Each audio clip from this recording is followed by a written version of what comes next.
इस हफ्ते खलीजी रियासतों की जानिब से कतर के बॉयकॉट को 1 साल मुकम्मल हो गया और ये बॉयकॉट ख़त्म होता जल्द नज़र नहीं आ रहा।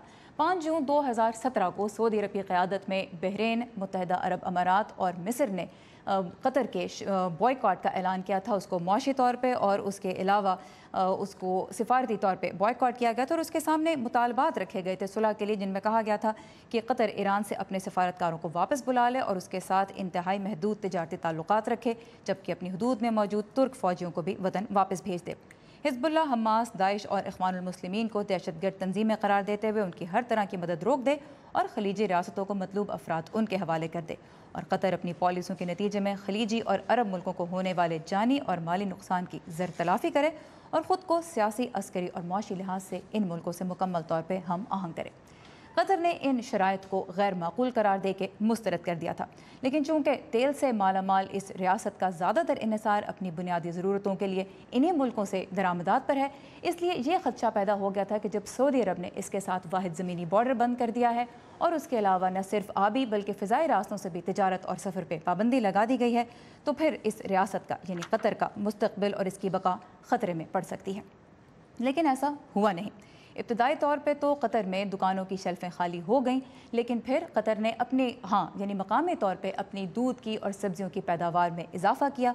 उसके अलावा तुर्की से और अमान और ईरान तीनों से ही मदद हासिल की। इस सिलसिले में अमान के साथ तिजारत को फ़रोग़ दिया गया। ट्रांसपोर्ट के लिए तुर्की और ईरान के साथ मुआहदा एक तय किया गया और उसके अलावा हमने ये भी देखा कि इस 1 साल के दौरान कतर ने न सिर्फ अमरीका बल्कि रूस के साथ भी बड़े पैमाने पर असलहे की ख़रीदारी के मुआहदे भी किए। तो कतर का बॉयकॉट, जैसा हमने कहा कि ख़त्म होता तो नज़र नहीं आ रहा, लेकिन इस 1 साल के दौरान उन रियासतों ने जिन्होंने कतर का बॉयकॉट किया क्या हासिल किया और अमेरिका इस मामले पे क्यों कोई पेशरफ्त हासिल नहीं कर पाया, जब दोनों जानिब इस मामले में उसके इत्तेहादी इन्वॉल्व हैं। तो इसी मामले पे हम कुछ मज़ीद बात करेंगे हमारे आज के मेहमान तज्ज़ियाकार एम्बेसडर जेरल्ड फायरस्टीन से, जिनका ताल्लुक वाशिंगटन के मिडल ईस्ट इंस्टीट्यूट से है और वो बहुत अरसे तक मिडल ईस्ट में सफारती खदमात भी सर अंजाम दे चुके हैं। So ambassador Firestein, welcome to view 360. It's been Good 1 morning, year sir. since the boycott. What have Saudi Arab and its allies achieved? Well, I think from their perspective, probably not very much. I think as Washington would look at it, what we've seen over the past year is some decisions on the part of the Qataris to actually adjust their position on counterterrorism.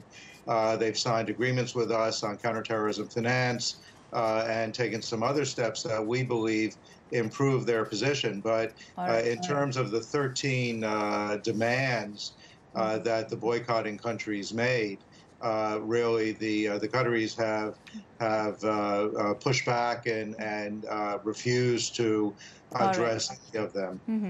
So ambassador Firestein कहते हैं कि जहाँ तक तो Qatar के सामने मुतालबात जो खलीजी रियासत ने रखे थे उनकी बात है, तो हमने ये देखा कि कतर उनको पुश बैक करने में कामयाब हो गया। तो खलीजी रियासतों की तरफ से अगर देखा जाए तो वो मकासद नहीं हासिल कर पाए जिनके लिए उन्होंने ये बॉयकॉट किया था। लेकिन जहाँ तक वाशिंगटन की बात है, उसने ये देखा है कि इस 1 साल के दौरान एक तो कतर ने दहशतगर्दी के खिलाफ अपनी पोजीशन कुछ बदली है और उसके अलावा वाशिंगटन के साथ, जैसे हमने जिक्र भी किया, कुछ अहम मुआहदे तय किए हैं जिनसे इन दो मुल्कों के ताल्लुकात में मजीद कुर्बत आई है।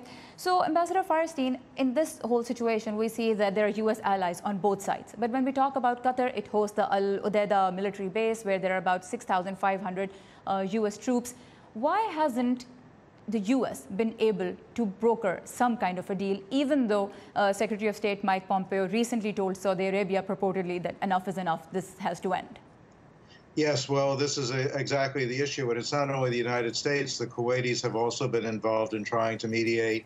As you said, Secretary Pompeo, in his visit to Saudi Arabia, also said that the U.S. wants to see an end to this boycott, to this standoff. But the Saudis and the Emiratis have been very firm in their response, and in fact responded very aggressively to the U.S. request and said that this was an internal matter for them and that there would be no outside intervention in this. So up until now, the U.S. efforts to mediate, to help resolve it, have been rejected. We'll see. The president had put on the table the possibility of bringing all of the GCC leaders together, perhaps in September. We'll see if that happens. But there's no sign right now that the Saudis and Emiratis are in a mood to resolve this conflict. Alright so जहाँ तक इस बात का ताल्लुक है कि America अपने इन तमाम इत्तेहादियों के दरमियान किसी किस्म का डील क्यों नहीं करवा सका, इस बॉयकॉट को क्यों नहीं ख़त्म करवा सका, तो एम्बेसडर फायरस्टीन कहते हैं कि इसकी एक बड़ी वजह यह है कि सऊदी अरब और मुत्तहदा अरब अमारात दोनों अपनी पोजीशन पर बड़ी सख्ती से कायम है और उन्होंने अमेरिका को यह पैगाम दिया है कि ये हमारा अंदरूनी मामला है और हम इसमें कोई बैरूनी मुदाखलत नहीं बर्दाश्त करेंगे।